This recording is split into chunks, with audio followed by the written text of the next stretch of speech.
नमस्कार,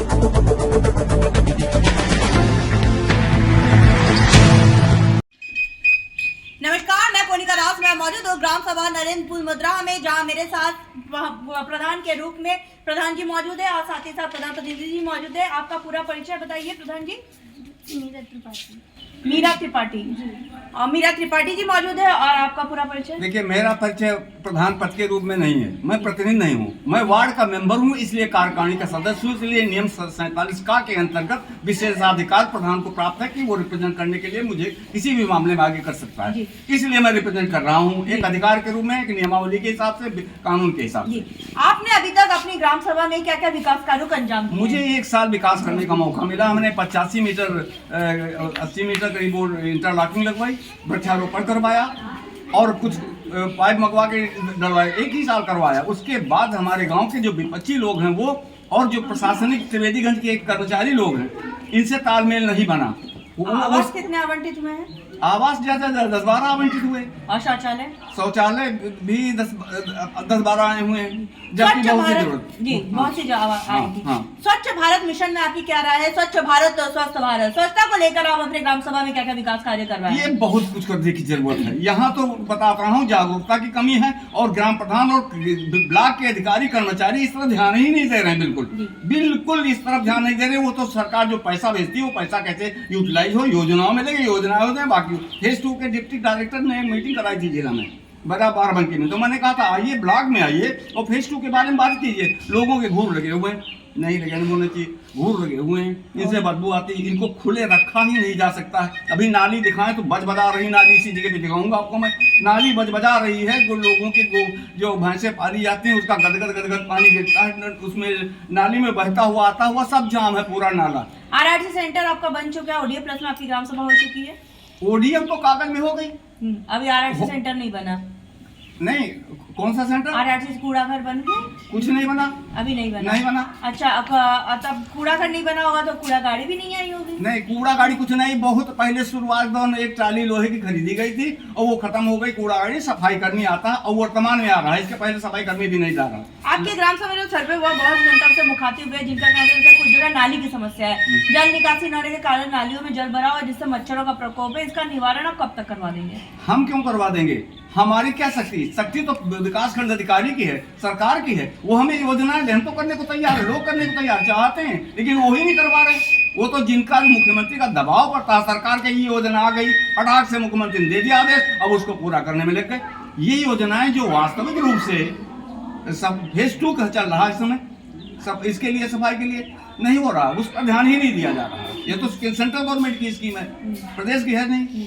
स्वास्थ्य की मैं बात करूं तो हमारे उप मुख्यमंत्री बृजेश पाठक जी स्वास्थ्य मंत्री हैं, स्वास्थ्य के प्रति काफी जागरूक भी है। तो आपने कोई पैरामीटर तैयार किया अपने ग्राम सभा में स्वास्थ्य को बेहतर बनाने के लिए? हम पैरामीटर किसके सहारे तैयार करें? इसलिए कि ब्लॉक से जो आशा बहू आती है उसको भी ब्लॉक वाले संचालित करते हैं, प्रधान से कभी मुलाकात नहीं करती। वो कभी जब राय ही नहीं लेते कि क्या मैं सेवा दे सकती हूँ और आपको क्या सेवा की आवश्यकता है गांव के लोगों के लिए, जब कोई तालमेल ही नहीं। वो तो कभी 2-4-6 हजार पैसा आ गया तो आ जाएंगे चेक पे साइन कर दो। अब हमें पता भी नहीं कहाँ क्या किस तरह यूटिलाइज होना, कहाँ तक संघर्ष करें। सब मिल बांट के लोग अपना निपटा रहे हैं, अंदर ही अंदर योजनाओं को लागू धरती से नहीं किया जा रहा। जब पूरा सिस्टम ही भ्रष्ट है। हमसे अधिकारी ने कहा है यह सिस्टम है, इससे आप लड़ पाओगे, इसको आप बदल नहीं पाओगे। तो हमने कहा सिस्टम हमको भी नहीं बदल पाएगा। अच्छा, ये मैं बात करना चाहूंगी कि आपका कोई सपना जो आप अपने ग्राम सभा के लिए करना चाहते हो, जो किसी प्रधान ने नहीं किया हो, आप करना चाहते हैं?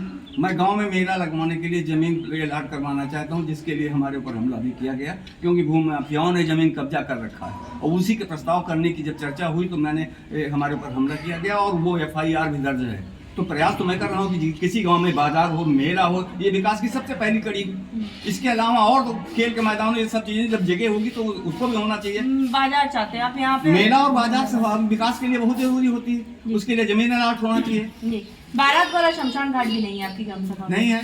और इसके जो लिए आपने लिखित आवेदन किया? पंचायत भवन होना चाहिए था। पंचायत भवन इतना घटिया बनाया गया था, एक दलित की जमीन पे जबरदस्ती बना दिया गया था और उसका मैंने ऑब्जेक्शन किया, लेकिन इतना घटिया बनाया गया था कि 3 साल चला। उसके बाद मकान में, छत में, दीवार में, खंभों में, लिंटर में सब में दरारें आ गई। मैंने मना कर दिया कि मैं नहीं बनाऊंगा। इसी के ऊपर हमें 10 नोट से जिला के लगभग 10 नोट से हमको दी गई और हमारे पावर को भी विड्रा किया। मैं हाई कोर्ट गया हूँ, तब जाके मुझे रिलीफ मिली है कि नहीं, जो प्रधान ने कहा वो सही है। आप ऐसे भवन जो जर्जर है उसे बना नहीं सकते। कोटेदार और लेखपाल कैसे आपकी ग्राम सभा में? लेखपाल इस वर्तमान में सही है। इसके पहले स्वयंवीर सिंह थे, वो बहुत खराब थे। उन्होंने हमारे गांव की जंगल की जमीन बेच ली और खरीद लिया, लोगों उनसे पैसा ले लिया। अभी सही है वो। अब वर्तमान में जो है स्वाति सिंह, वो सही है। सरकार से आप किस तरह की मदद चाहते हैं?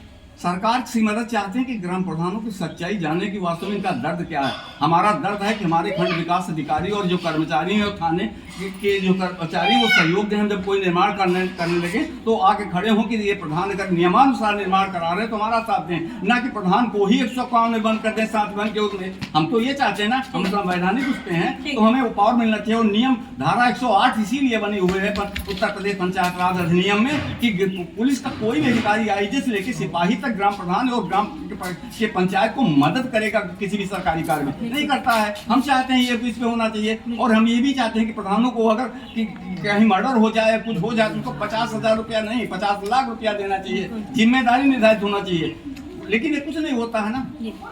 हमारे साथ प्रधान जी मौजूद थे, साथ ही साथ प्रधान प्रतिनिधि के रूप में भी उनके हस्बैंड पति मौजूद थे, जिनका साफ तौर पे कहना है कि इन्होंने अथक प्रयास किया ताकि इस ग्राम सभा को नंबर 1 ग्राम सभा बनाया जाए। जैसा कि इन्होंने साफ तौर पे कहा, इनका ड्रीम पॉइंट का सपना है इस ग्राम सभा में मेला और बाजार लगवाना, जिसके लिए जमीन चाहते हैं।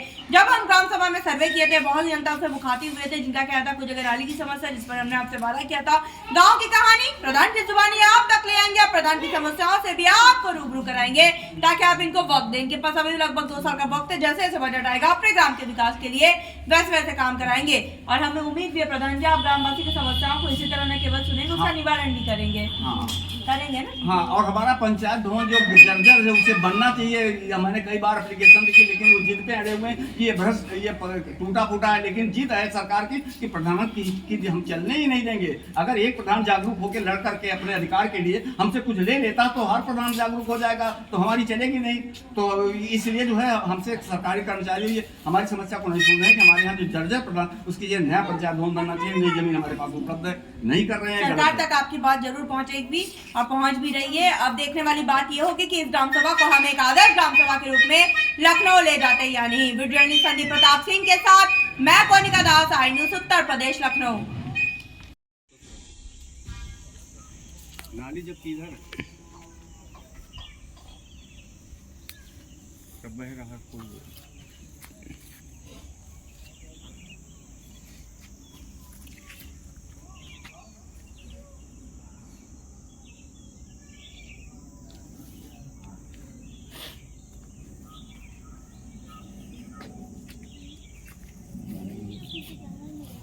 ये जहाँ उधर ड्रेन है जो इसका पानी निकलना चाहिए, पत्ती ड्रेन नहीं।